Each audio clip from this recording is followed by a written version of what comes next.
90,000 ಒಂದು ದಿವಸದ ದಿನಗೂಲಿಯನ್ನ ಸರ್ಕಾರ 178 ರೂಪಾಯಿ ಫಿಕ್ಸ್ ಮಾಡಿದೆ.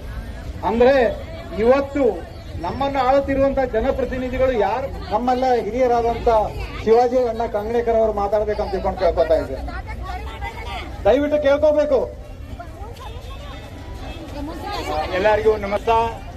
ಇಡೀ ಭಾರತೀಯ ಕಾರ್ಮಿಕರ ಪ್ರಶ್ನೆ ಸಂದರ್ಭದಾಗ ಇಡೀ ದೇಶನಾಗ ಇವತ್ತುವರೆಗೂ ನಮಗ್ ಜಾರಿ ಮಾಡಿಲ್ಲ. ಇವಾಗ ಮೊನ್ನೆನೆ ನಾವು ಇವ್ರಿಗೆ ಮನವಿ ಕೊಟ್ಟಿವಿ.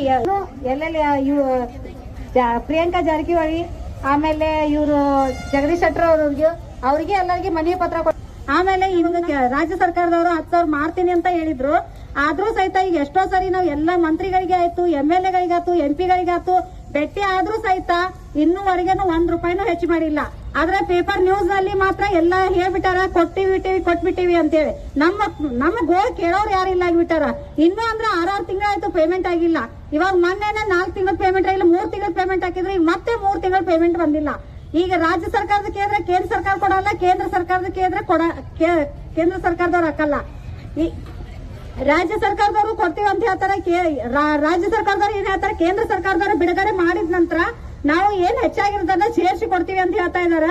ಆದ್ರೂ ಸಹಿತ ಯಾರು ಕೂಡ ನಮ್ ಬಗ್ಗೆ ವಿಚಾರ ಮಾಡ್ತಾ ಇಲ್ಲ. ಇಲ್ಲಿವರೆಗೆ ನಾವು ಆಶಾ ಕಾರ್ಯಕರ್ತರು ಏನಿದೀವಲ್ಲ, ಇಷ್ಟ ಕಷ್ಟ ಪಡಕತ್ತೀವಲ್ಲ, ಕಡಿಮೆ ಪೇಮೆಂಟ್, ಕೆಲಸ ಮಾತ್ರ ಹೆವಿ. ಏನ್ ಬಂದ್ರು ನಾವೇ ಎಲ್ಲ ಮಾಡ್ಬೇಕು, ಪೇಷಂಟ್ ಕರ್ಕೊಂಡು ಹೋಗ್ಬೇಕು, ವ್ಯಾಕ್ಸಿನ್ಸ್ ಮಾಡಿಸ್ಬೇಕು, ಎಲ್ಲ ಮಾಡಿಸ್ಬೇಕು. ಇಷ್ಟೆಲ್ಲ ಕೆಲಸ ಮಾತ್ರ ಹೆಚ್ಚಾಗಿ ಯಾರು ಬರ್ತಾರಲ್ಲ, ಬೇರೆ ಡಿಪಾರ್ಟ್ಮೆಂಟ್ ದವ್ರು ಯಾರು ಬಂದ್ರು ಮೊದ್ಲಿಗೆ ಕೇಳೋದು ಆಶಾ ಕಾರ್ಯಕರ್ತೆಯರನ್ನ, ಅಂಗನವಾಡಿ ಕಾರ್ಯಕರ್ತೆಯರನ್ನ ಕೇಳ್ತಾರ. ಆ ಕೇಳಿದ ನಂತರ ಕೆಲಸ ಹಚ್ಚೋದು ಫಸ್ಟಿಗೆ ಅಂಗನವಾಡಿ ಕಾರ್ಯಕರ್ತರು ಮತ್ತು ಆಶಾ ಕಾರ್ಯಕರ್ತೆಯರು. ಅವ್ರಿಗೆ ಕೆಲಸ ಹೇಳಿದ ನಂತರ ನಾವೇ ಮಾಡಿಕೊಡ್ಬೇಕು, ಅದನ್ನ ಮುಂದಾಗಿ ನೀವೇ ಮಾಡ್ಬೇಕಂತ ಹೇಳ್ತಾರ. ಅದು ಎಷ್ಟು ಪ್ರೆಷರ್ ಆಗ್ತಾರಂದ್ರೆ, ನೀವು ಮಾಡಿಕೊಡ್ಲಿಲ್ಲ ಅಂದ್ರೆ ನಿಮ್ಮನ್ನ ತೆಗೆದು ಹಾಕ್ತಿವಿ ಅನ್ನೋದನ್ನ ಮಾತು ಇಟ್ಬಿಡ್ತಾರ ನಮಗ. ಎಲ್ಲಿ ಹೋದ್ರು ಏನ್ ಮಾಡಿದ್ರು ನೀವೇ ಮಾಡಾಕಬೇಕ. ಈ ಕೆಳಮಟ್ಟದಾಗ ಏನ್ ಕೆಲಸ ಬರ್ತಾವಲ್ಲ ಪ್ರತಿಯೊಂದು ನಾವೇ ಮಾಡ್ಬೇಕ. ಈಗ ನಾವ್ ಮಾಡ್ತೀವಿ, ಮಾಡಕ್ಕೇನ್ ಹೆದ್ರಲ್ಲ, ಆದ್ರೆ ಅದಕ್ಕೆ ತಕ್ಕಂಗ ನಮಗ ಪೇಮೆಂಟ್ ಕೊಡ್ಬೇಕಲ್ಲ. ನಾವೇ ಹೊಟ್ಟೆ ಬಾಡಿಗೆ ಬಂದೇವೆ, ನಮಗೂ ಗಂಡ ಮಕ್ಕಳು ಮನೆ ಎಲ್ಲ ಐತಿ. ಅಷ್ಟೆಲ್ಲ ಇದ್ರು ಸಹಿತ ನಮ್ಮ ಮನೆ ಸಂಸಾರ ನಡೆಯೋದ್ ಬೇಡ. ನಮ್ಗೇನ್ ಬರೀ ಗೌರವಧನ ಅಂತ ಹೇಳ್ತಾರ. ಯಾರು ಮಾಡ್ತಾರ್ರಿ ಗೌರವಧನ? ಯಾರಾದ್ರೂ ಅಧಿಕಾರಿಗಳು ಬಂದ್ ಮಾಡ್ಲಿ ಗೌರವಧನದ ಮೇಲೆ ಕೆಲಸ ನೋಡೋಣಂತ. ಯಾರು ಮಾಡ್ತಾರ? ನಾವ್ ಕೇಳಕ್ ಹೋದ್ರೆ ಇಲ್ಲ, ನಿಮ್ಮನ್ನೆಲ್ಲ ತಗೋವಾಗ ನಾವು ಗೌರವಧನದ ಮೇಲೆ ತಗೊಂಡಿವಿ ಅಂತ ಹೇಳ್ತಾರ. ನೀವು ತಗೊಂಡಿರಿ ಒಪ್ಕೋತೀವಿ, ಆದ್ರೆ ನಾವು ದುಡೋ ಅಷ್ಟ ಕನಿಷ್ಠ ಬೆಲೆ ಆದ್ರೂ ಜಾಡು ಹೊಡೋರ್ಗಿದೆ 12,000 ರೂಪಾಯಿ. ಆ ಕನಿಷ್ಠ ಬೆಲೆ ಸಹಿತ ನಮ್ಗಿಲ್ಲ, ಆಶಾ ಕಾರ್ಯಕರ್ತೆ ಇಲ್ಲ.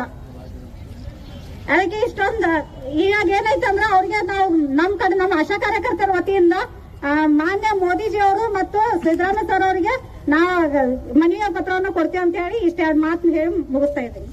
ಎದ್ದು ಇಲ್ಲಿ ತಕ್ಕ ಬೆಳೆಗೆ ಬರ್ಲಿಕ್ಕೆ ಪ್ರಯತ್ನ ಮಾಡ್ಯಾರ. ಅದ್ರ ಬಗ್ಗೆ ನಿಮ್ಗೆಲ್ಲರಿಗೂ ಮೊದಲ ಪ್ರಶಂಸೆ ಹೇಳಿ ಧನ್ಯವಾದಗಳನ್ನು ಕೊಟ್ಟು ನಾನು ಮನ್ರೇಗಾ ಬಗ್ಗೆ ಒಂದೆರಡು ಶಬ್ದನು ಮಾತಾಡ್ತೇನೆ.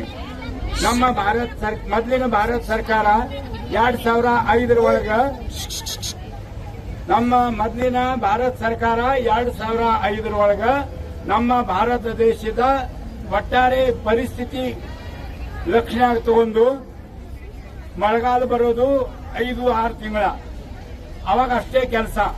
ಉಳಿದು 6 ತಿಂಗಳ ಕೆಲಸ ಇರೋ ಹಳ್ಳಿಗಿರೋ ಜನರಿಗೆ ಕೈಗೆ ಕೆಲಸ ಕೊಡೋಣ ಅಂತ ಹೇಳಿ ಮನ್ರೇಗಾ ಅನ್ನೋ ಕಾಯ್ದೆ ಜಾರಿಗೆ ತಗೊಂಡ್ಬಂದು 100 ದಿವಸ ಕೆಲಸ ಕೊಡೋ ಹಕ್ಕನ್ನು ನಮ್ಮ ಹಳ್ಳಿ ಜನರಿಗೆ ಯಾರಿಗೆ ಕೆಲಸ ಬೇಕು ಅವ್ರಿಗೆ ಕೆಲಸ ಸಿಗುವಂಗೂ ಮಾಡಿದ್ರು. 2005ರಿಂದ ಹಿಡ್ಕೊಂಡು ಇವತ್ತು ಅಂದ್ರೆ ಒಂದು 17-18 ವರ್ಷ ಇದು ಸುಗಮವಾಗಿ ವ್ಯವಸ್ಥಿತ ನಡೆದಿತ್ತು.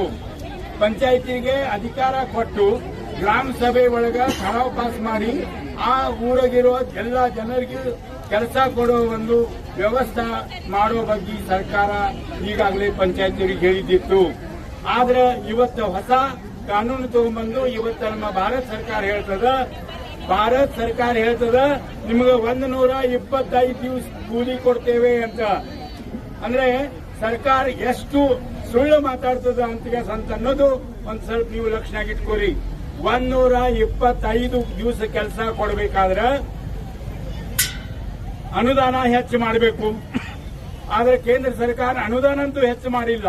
ಪ್ರತಿ ವರ್ಷ ಕಡಿಮೆ ಮಾಡ್ತಾ ಹೊಸ ಕಾನೂನು ತಗೊಂಡ್ಬಂದು ನಮ್ಮ ಭಾರತ ಸರ್ಕಾರ ಹೇಳ್ತದ ನಾವೀಗ ಕೂಲಿ ಸಲುವಾಗಿ ಇದೇನು ಕಾನೂನು ಅದ, ಆ ಕಾನೂನದಾಗ 60 ಅಷ್ಟೇ, 100ಕ್ಕೆ 60 ಅಷ್ಟೇ ನಾವು ಕೇಂದ್ರದವರು ಕೊಡೋರು, ಉಳಿದಿದ್ದು 40 ಅಷ್ಟು ರಾಜ್ಯ ಸರ್ಕಾರದವರು ಕೊಡಬೇಕು ಅಂತ ಹೇಳ್ತಾರೆ.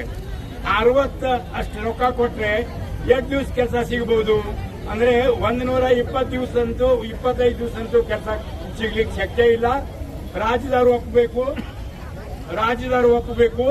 ರಾಜ್ಯದವ್ರನ್ನು ಅವ್ರು ಒಪ್ಪಬೇಕಾದ್ರೆ ಕೇಂದ್ರ ಸರ್ಕಾರದವರು ಅವ್ರ ಜೊತೆ ಚರ್ಚಾನೇ ಮಾಡಿಲ್ಲ, ರಾಜ್ಯರ ಜೊತೆ ಚರ್ಚಾನೇ ಮಾಡಿಲ್ಲ. ಚರ್ಚೆ ಮಾಡದೇನೆ 1.5 ದಿವಸದಾಗ ಈ ಕಾನೂನನ್ನು ರದ್ದುಪಡಿಸಿ ಹೊಸ ಕಾನೂನು ತರುವ ಕುತಂತ್ರತನ ಈ ಭಾರತ ಸರ್ಕಾರ ಮಾಡಿದೆ. ಭಾರತ ಸರ್ಕಾರ 100ಕ್ಕೆ 60-70 ಅಷ್ಟು ಯಾರು ಹಳ್ಳಿಯಾಗಿರ್ತಾರ ಅವ್ರ ಪರವಾಗಿ ವಿಚಾರ ಮಾಡ್ಲಿಕ್ಕೆ ತಯಾರಿಲ್ಲ.